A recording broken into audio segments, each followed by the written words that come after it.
where at the bottom of the page, the recital of Hallel begins. I pointed out earlier that Hallel, which is really Psalms 113 through 118, usually is recited as a single unit. Here, 2 of the paragraphs are recited before the meal, and 2 are recited, and the rest are recited after the meal. We pointed out that that's not really an interruption because the whole purpose of the night is to re-experience what happened. The first Seder in Egypt, and they went through the proceedings and were offering praises to God throughout. So, and the meal was part of the mitzvah that they performed, so it doesn't count as an interruption. Now, I want to just point out the breaking of Hallel into the 2 parts. The first 2 paragraphs refer specifically to the Exodus from Egypt. The first is introduction, the second refers explicitly. The rest of Hallel is much more general and refers to God's general activity in the world and to the future, so the breaking point is a natural breaking point. The first Psalm, 113, first paragraph of Hallel, I've been able to penetrate skin deep, which talking about King David is a big accomplishment. And I'm not saying that what I have is plumbs the depths, but I think I can explain to you, at least on the surface, some of the themes here, which are really, I think, very, very deep and fundamental. The psalm has 9 verses, and they break up into 3 groups of 3. The first 3 describe the idea of praising God. Praise you servants of the eternal, or of God, praise his name.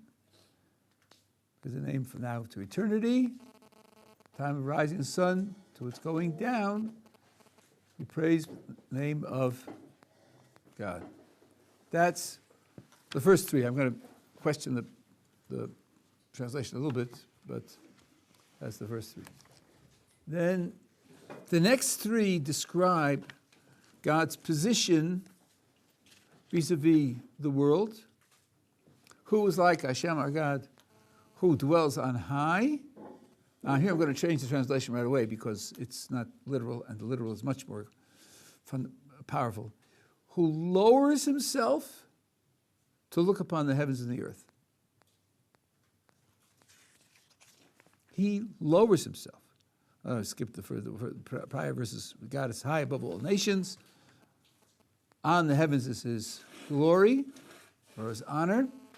Who is like him, who dwells on high and lowers himself? Those people who think that God lives in heaven, you can go back to ancient Norse times, in Northern Europe. It has nothing to do with us. God doesn't live in heaven. Heaven is a created thing, and it's no closer or more distant from God than pebbles. God is infinitely beyond everything that's created. Then why would it say that he lowers himself? Because he's far beyond heaven. That's why he has to lower himself to look at it. He's not living there. If it were the place where he's living, he wouldn't have to lower himself. He'd be dwelling there. That's my point. My point is he has to lower himself even to look upon the heavens. Because he transcends everything. The heavens is just a name for a part of the created world. It seems contradictory because he's equally everywhere at all places at all times. He's infinite. But that's not the issue we were talking about. That had nothing to do with the verses that I quoted. It's not contradictory. It's not contradictory. It's another consideration that you might bring in to clarify this situation. But what I said is not contradictory. I said he's above and beyond everything. He's equally above the heavens and the earth, and that's why the verse says that he has to lower himself to look upon the heavens. Right? You're bringing an extra fact, which would be interesting to discuss and analyze, but it's not relevant to explaining this in a consistent fashion. Okay, then the last 3 verses describe what he does. And in particular, it's taking care of the poor, the destitute, and childless women, taking care of them. That's the overall structure of the psalm, and we have to understand what the order is, why the 3 subjects are related to one another. So let's go back to the beginning for a few minutes, and then I'll try to fill in the details. There are a couple of things here that I want to point out. First of all, a little item. It says that God's name should be blessed from now until forever. And then it says, from the rising of the sun till its setting, God's name is blessed. One could worry that the second is included in the first. The first says from now, forever.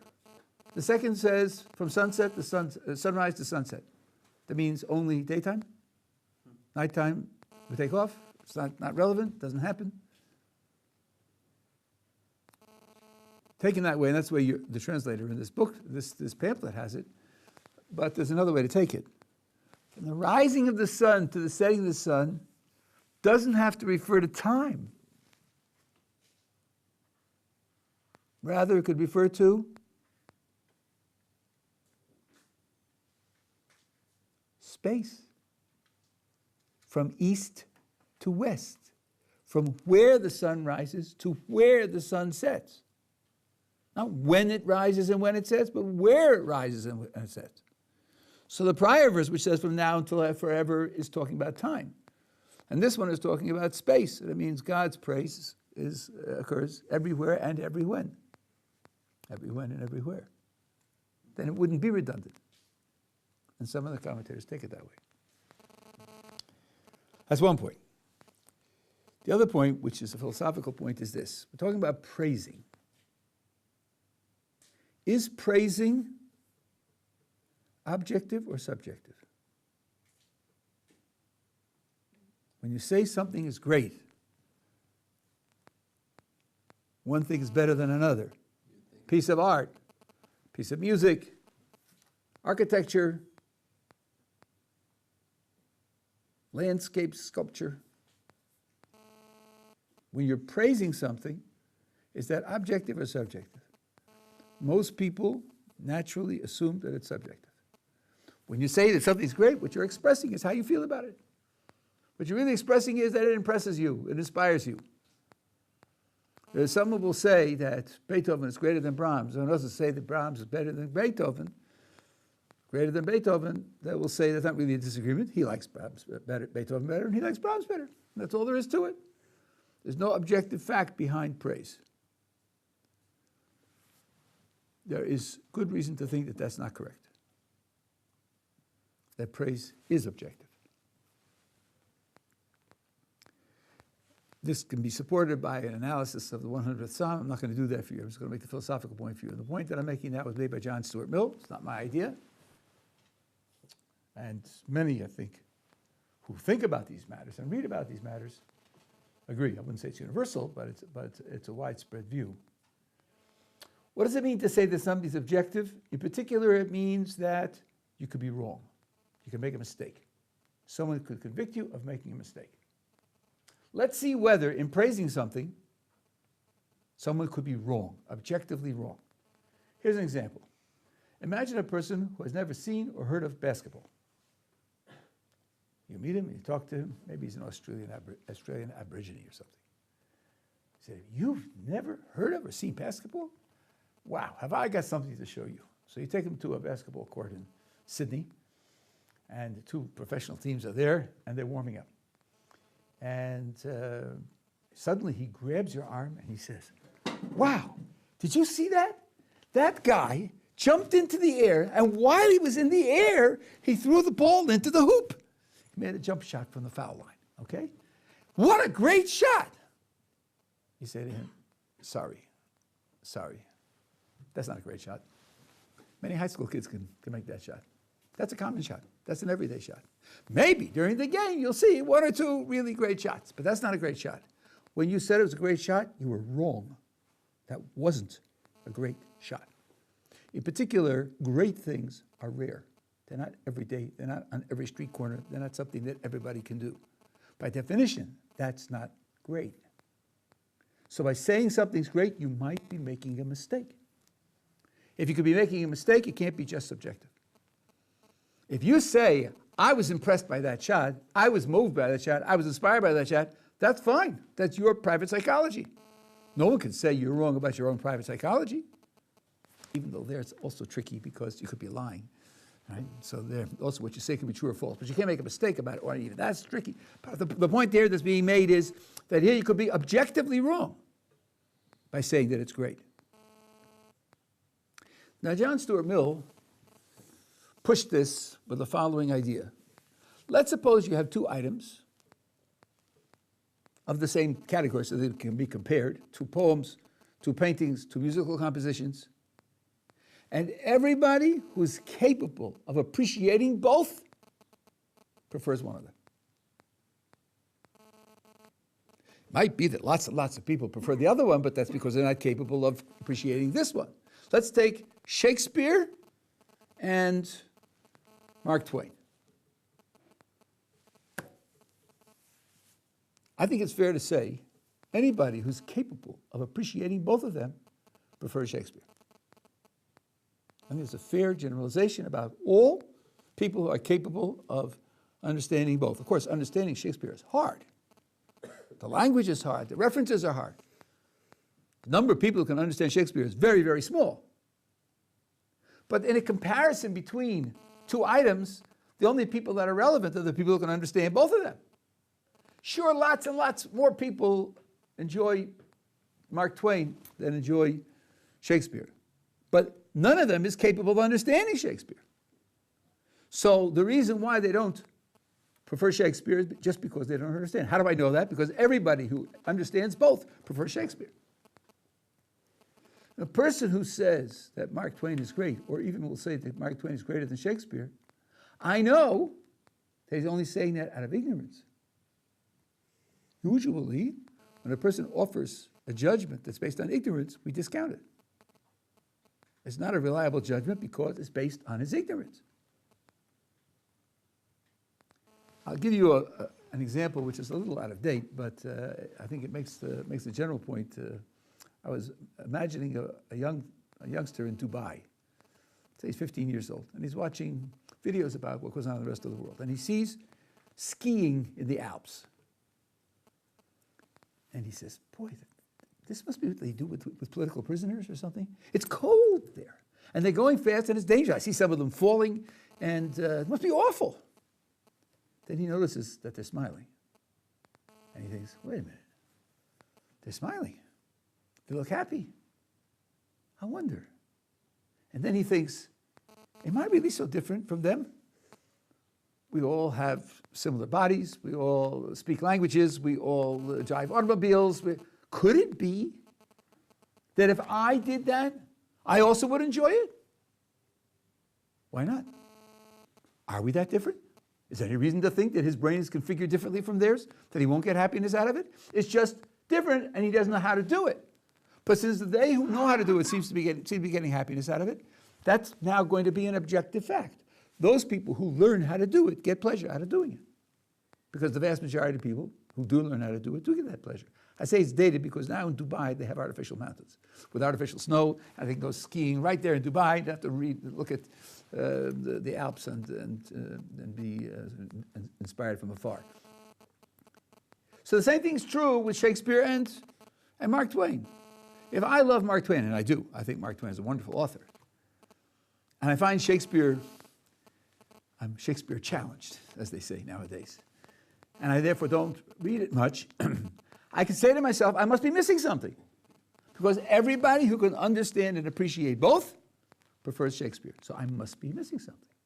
So then saying that Shakespeare is greater than Mark Twain isn't just an expression of feeling.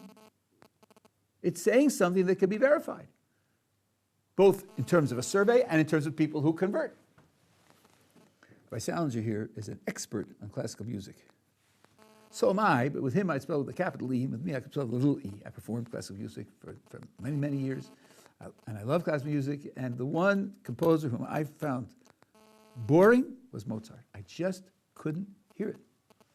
And he encouraged me over years to try again, and try again, and try again.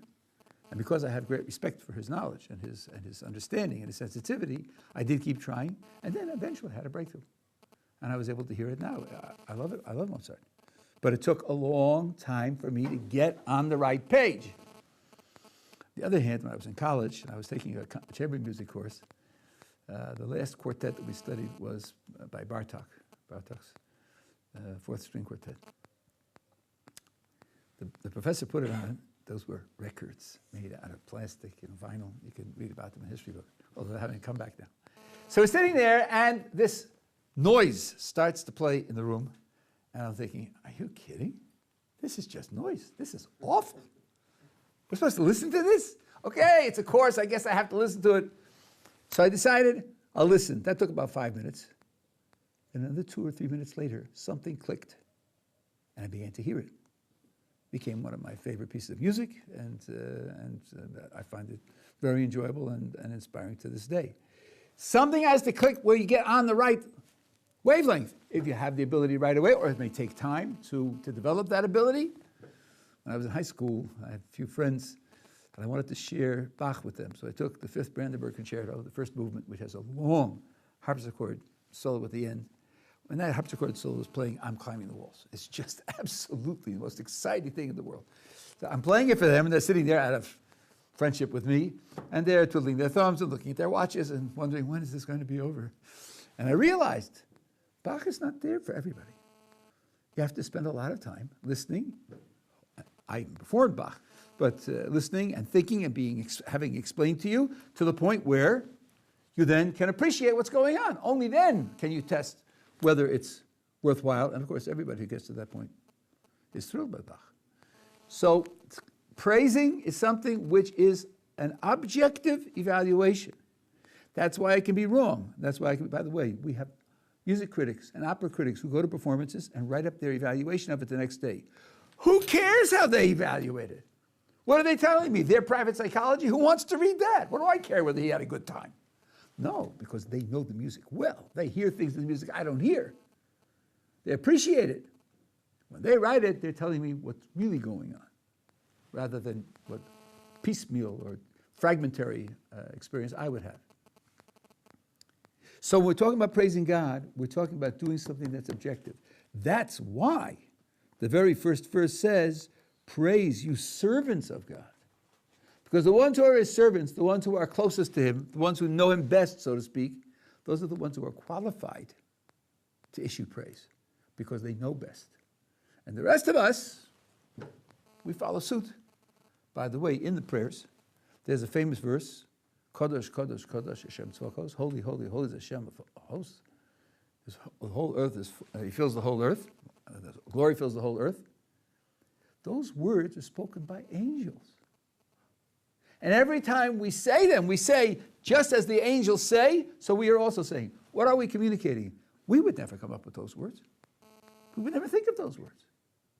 The angels said them so we can quote them, because the angels are close enough to come up with relevant words, correct words.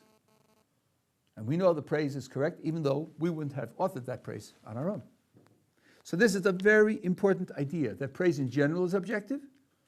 Praise can be criticized or confirmed, and praising God then therefore is something which we take from those who are closest, which can be the angel or those who are the prophets who received some of it by God, and those who know those sources best.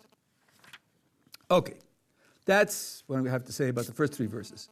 The next 3 verses picture God as transcendent. Now I'm going to answer your question just in minimal terms. The way God relates to the world is multiple. It's not single. It's not a single idea. God is the infinite creator of the universe. That means he is infinitely different from everything else. He is creator, we are created. He is permanent, and we exist only because he continues to give us existence. His existence is self-contained, our existence is derived from him. The gulf between us and him is absolute and categorical. This pictures God from that point of view, from that position of being beyond. The technical term is transcendent. It transcends the world. Also, God is related to the world in an intimate fashion, and although people do say things like he is everywhere, strictly speaking, that's not correct. He can't be anywhere, because where means a physical position, and he's not physical. So if he's not physical, he can't be at a physical position. When we say that he relates to the world, the whole of the world, all of the world, every piece of the world, what we mean is that his will keeps the world in existence. Everything is dependent upon his will, from the large to the small, down to the tiniest electron, photon, strings if they exist, or quarks, and non-empty space itself, because space has virtual energy. All of it depends only on the continuous activity of his will to give it its existence, and in that sense, nothing is divorced from him. To imagine something divorced from thing is to imagine something that will cease to exist. But that's not the same as saying that he's in the table or he's in the room. That's much too physical. That can't describe anything other than physical things. Physical things can be in rooms. God can't be in a room. So saying he's omnipresent, that he is everywhere, is, from our point of view, loose, poetical, interesting, expressive, but not literally speaking true. And therefore there's no problem with understanding him as being transcendent. Now, the last 3 verses are going to describe what God does. We're now being told this is what God does from that position of ultimate transcendence. Ultimate, infinite, creator, divorce. That means that what he's being described as doing is absolutely fundamental now. This is going to be the purpose of the whole creation. This is not something local, not something temporary. This is something which is expressive of the purpose of the creation as a whole. Picturing him as standing outside the entire creation means that what he does in it is from that perspective of governing the whole. So the last 3 verses are going to be absolutely crucial in describing what God is doing. Now let's look at the last 3 verses. He raises up the poor from the dirt. Do they translate here the way they usually do? Yeah, from dust. I want you to know this is a wrong translation, and it's everywhere. The word in Hebrew is afar. Afar means dirt. Dust is avak. It's a different word in Hebrew. Both words are used in the Tanakh. And it makes a gigantic difference because everything lives because of dirt. All plants require nourishment from dirt. All animals live from plants. Some animals live from both other animals and plants. Everything is nourished ultimately by the dirt. Dust nourishes nothing. There's a great desert in the southwest of the United States. You know what it's called? It's called the Dust Bowl. That's a way of saying that nothing grows there. Of course, that's an exaggeration. Some things do grow in deserts, but it's very, very sparse. Dust blows in the wind and has no use whatsoever. Their translators, the poor translators, are faced with a problem here. We often refer to our relationship to dirt, but the word dirt sounds dirty. It's like, you don't want to talk about that. It's not refined to talk about dirt. Dust sounds poetic, but it's dead wrong. It's dead wrong. Dirt is rich. Dirt supports all life. Anyway, so what does it say? He says, raises up the poor from the dirt, from the trash heaps, elevates the destitute. Evion is more severe than dal, destitute. Loshivi, to place them with, now, your translation says princes, others say nobles. Literally, the word here means philanthropists. An adif is someone who gives and supports others. There's a word for a prince, that's sar. That's not the word that's used here. So here we're coming across the first problem. You're taking poor people and placing them with philanthropists. Is that the opposite? Is that what you would expect? You're going to relieve someone's poverty, you place it with the rich or with the comfortable. Why would you raise a poor person up and make him a philanthropist? That's one problem. Then the next verse says he takes the barren woman and places her in a house as a mother of children with joy. That's how it ends. So let's see what we have here. There are poor people whom God cares for somehow, and there is a barren woman who becomes a joyful mother of children. I think we should ask, why are those 2 categories chosen? Aren't there lots of people in trouble? What about sick people? What about injured people? People who are unfree because of political oppression. There are lots of people in trouble. Why did King David pick these two categories in particular? There's a statement in the Talmud. It's important to understand the statement correctly. I'll tell it to you literally, but then I'll explain it to you. It says there are 4 categories of people who are thought of or evaluated as if they were dead. Now, as you'll see in a moment, that's being overstated, but the Talmud often does that. 4 categories of people who, I would put it, aren't fully alive. Who are these 4 categories of people? The poor, the blind, the childless, and the Matzorah, someone who has what is often mistranslated as leprosy. These 4 categories of people are as if they're not fully alive. And it's an as and if. No one says that since they're one of these categories, you can go around and shoot them because they're not alive.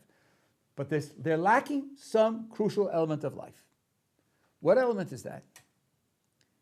They lack the normal range of opportunities to give. They lack the normal range of opportunities to give. And they subdivide into 2 subcategories. One is because they lack the normal range of resources to give, and the other is because they lack the normal range of connection with the needy to be able to give. Let's see how it works. A poor person can be charitable. A poor person can give. He can give up the little money that he has. He can give advice. He can give service, but he can't give money. Money is one important means of charity, one important means of giving. And if he's poor, he can't do that. So he's lacking a resource by which he could be able to give the normal range. Again, not saying that he can't give anything, can't give important things, but he's lacking one important resource to be able to give. Blind people can be very wise and share their wisdom and their information and their advice, but they can't drive you to the supermarket, and they can't give you suggestions about how to decorate your living room, and so on and so on, and they need help. They need to be driven from place to place. They need sighted people to find things for them, often enough. So they also lack the normal range of resources to be able to give. They can give many things, but they don't have the whole normal range. Childless people, when you will be married and have children, you will discover in yourself an ability to give that you probably didn't dream that you have. Your child, your 18-month-old, wakes up in the middle of the night, crying or screaming, and there's nothing obviously wrong. Could be colic. Colic is murder. Baby can scream all of his waking hours for 2 weeks. And there's nothing wrong, or at least medical science doesn't know anything that's wrong, and there's nothing you can do about it. It's interesting, the children don't seem to end up traumatized, but the parents might be traumatized by it. So what do? You pick the child up, and you carry the child, and you sing to the child, and you pace back and forth, and you don't get tired, and you don't get irritated, and you don't think, oh, my next day is shot because I didn't. Your child is in pain. Your child is in pain. And I speak as a father who did it. Not only mothers do it, sometimes fathers do it as well. You discover a spring of caring and giving that you didn't know that you possessed. The childless don't have the connection to a flesh and blood recipient, or could be adopted children. A recipient who calls out that giving in you. The Matzorah is, by law, he's excluded from all human company. He has to be excluded from the city. And if somebody approaches him, he's got to call out that he's tamei and warn them to stay away from him. So he doesn't have contact with people to be able to give to them. So the Talmud says these 4 categories of people lack the normal opportunities to give. And therefore, they're described as not fully alive. What message do you hear up to this point? That really life is about giving. That's what life is about. That's the essence of life. The essence of life is giving. And if you're not in a position to have the normal opportunities to give, then you're missing some level of life. Okay? That's the message up to here. Now notice what King David did. King David chose one out of each of the two subcategories. He chose the poor out of the subcategory of those who don't have the normal resources. And he chose the childless out of the subcategory of those who don't have the normal range of opportunities. So King David is here making reference, by implication, to the two subcategories. How did he choose each one out of the subcategories, each of which has two items? I think he chose the most common. Poverty is much more common than blindness, and childlessness is much more common than having this condition called tsaras. So King David is making reference to these two subcategories.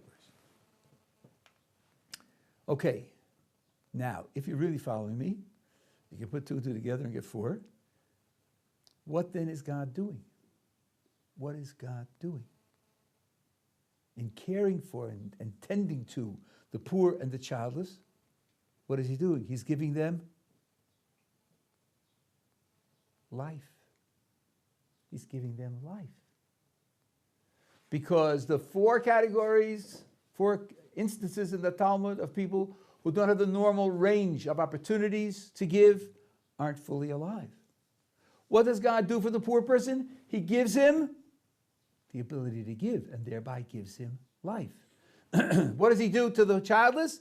He gives her children, which then draw out the giving in her, which means he's giving her life. Now we understand why King David opposes the poor to the philanthropist. Not to the rich and not to the comfortable, but to the philanthropist. What's wrong with being poor? What's the tragedy in being poor? The tragedy of being poor is only that you can't give to others. That's the tragedy. Because it decreases your spiritual life. You become one of those categories in the Talmud because you don't have that opportunity to give. So God says, I'm replacing what you're missing. By being poor, you don't have the range of opportunities, of resources to give. I'm now making it possible for you to be a giver, and thereby I'm giving you life. That's why King David opposes the poor to the philanthropist, because that's correcting the spiritual problem in poverty. King David is interested in the spiritual problem, not in the physical problem. So now we understand why he made that opposition. We understand the choice of the two categories. And I think there's a much deeper point here, if this isn't deep enough. The reason why the ability to give defines life, and any shortness in the ability to give means that you have less life. The reason for that is because that's what God is doing. What is God doing all the time? Just giving. The whole purpose of the creation is to give, to benefit, to provide. Since that's all that he's doing, that's his only purpose, that's the most holy, the most exalted. A human being is created in God's form, sharing something of God's nature, so to speak, which enables him to also do what God is doing. When a human being does that, he has real life. When a human being is not doing that, he doesn't have real life. So what this psalm is telling me is that what God does from that position of transcendence, that greatest position, the position that expresses the whole purpose of all of creation, what he does is enables human beings to be godlike. That's what he's doing. Because that's the purpose of creation. The whole purpose of creation is that human beings should be godlike. I don't think I'm reading too much in. And as a statement from King David, it's absolutely, absolutely fundamental. Okay? This 9-verse psalm, I think, gives you a capsule picture of maybe the or a fundamental idea about Judaism. You want to see this written out as an essay, you can look at The Way of God by Luzzatto, the first 2 chapters, from which I'm taking the ideas, but as I say, I don't think I'm reading too much in. It's pretty close to the surface. I'll just do the second paragraph for you and we'll finish for today. When Israel left Egypt, the house of Jacob, from a people that spoke a foreign language. Remember, those of you who were here when it started with the Kiddush, where the Kiddush says that he chose us from all languages. And we expressed the idea that the language colors how you think. Was any of you here when I spoke about that? No, so let me just make a remark about that. In the end of the 19th century, there was a French linguist, and I guess he was a philosopher also, who made the following remark. He said, we French are very fortunate because, you see, the French language is perfectly suited to the way the mind works. In French, you have the noun first and the adjectives afterwards. That's because when the mind thinks about something, first you think about the object, and then you think about its qualities. So the French language mirrors the way the mind works. Pity the poor English, because in English, the adjectives come first. The English-speaking person is crippled because his language doesn't reflect the way the mind works. It's out of step with the mind. Can you imagine being crippled like that? We French, we are so fortunate that we don't have that problem. Poor fellow. He was a bit naive. People pointed out later that maybe being taught French as a child forms the way your mind thinks. And maybe someone who grows up in an English-speaking language, being taught English, his mind works differently because he was taught English as a child. Who says that the mind has an ironclad structure that's impervious to the way the child is trained? On the contrary, the language forms the way the mind works. Okay, there's a great deal of truth in that, even though I know what Chomsky writes about language and the fact that there's an innate grammar and all the rest. Now, I don't think Chomsky would disagree with what I've said so far. Now, Hebrew then means, if you grow up with Hebrew, it is an advantage that a child should grow up learning Hebrew, or at least learn to speak Hebrew, that will form the way your mind works. So when you talk about a culture, the values of a culture, the priorities of a culture, the worldview that's embedded in a culture, the language is going to carry a great deal of that because the language forms it each generation. And you can see this in differences between Hebrew and other languages, which, although the dictionaries link words together, if you think about them with a little depth, you find that the differences are crucial. Take shalom, which in most dictionaries is rendered as peace, but they connote qualities that are very much different from one another. In English, you can say accurately that the graveyard is very peaceful. It's true. It is peaceful. You could never use the word shalom for the graveyard. Never. Because shalom means complete, full, integrated, missing nothing. It comes from shalem. It's a positive concept. Peace is a negative concept. It means absence of disturbance, conflict. Not a positive concept at all.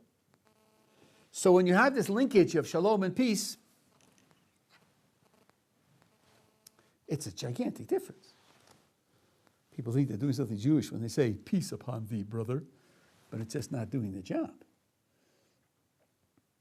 So, when it says here that God took us out of a people that spoke a foreign language, it means he took us out of a culture that was utterly different from us, and in some ways opposed to us. It's a cultural removal.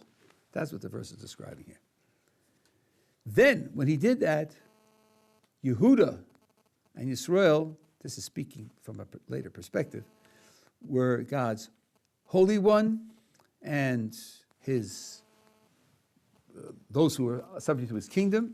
And when he did that, the natural world just fell apart in front of them. The sea parted and they went across. When they had to come to the land of Israel and the Jordan River was flowing, the Jordan River stopped. The mountains danced like young goats. In other words, the exodus from Egypt is a world-shattering event. It's not a local political change. It's not a local relief of slavery. The fact that it was accompanied by this kind of open, miraculous means that the whole of nature is subject to this project. The project of taking the Jews out of Egypt and giving them the Torah and bringing them to the land of Israel is something that's fundamental for the whole of creation. And it mentions the fact that when they were in need of water, God brought water out for them from the rough stone. And there, I'll just mention one little thing and then I'm going to quit because time's up. The second time they got water from the stone, God told Moses to speak to the rock. He didn't do it, it's a gigantic story, but on the simple level, what was supposed to happen was this. God was supposed to say to the rock, the Jewish people are here, and they have no water, and they're thirsty. And the rock was supposed to spontaneously deliver its water. It has water, the verse says quite clearly. It has water, and it's supposed to deliver its water for the Jewish people. If you observe this, what would you see? Moses says to the rock, Jewish people are thirsty. Out comes the water. That means that the whole of nature wants to support the Jewish people, wants to support the Jewish people miraculously. The rock has water, just tell me the Jews are thirsty, and out it comes. That was a visible demonstration, supposed to be, didn't happen. Supposed to be a visible demonstration of the great position of the Jewish people, that they're fulfilling the purpose of the entire creation, and therefore nothing in the creation could stand in their way. That's what's expressed in this paragraph, one of the many things expressed in this paragraph, that the Jewish people have that position and that the Exodus was to demonstrate that position.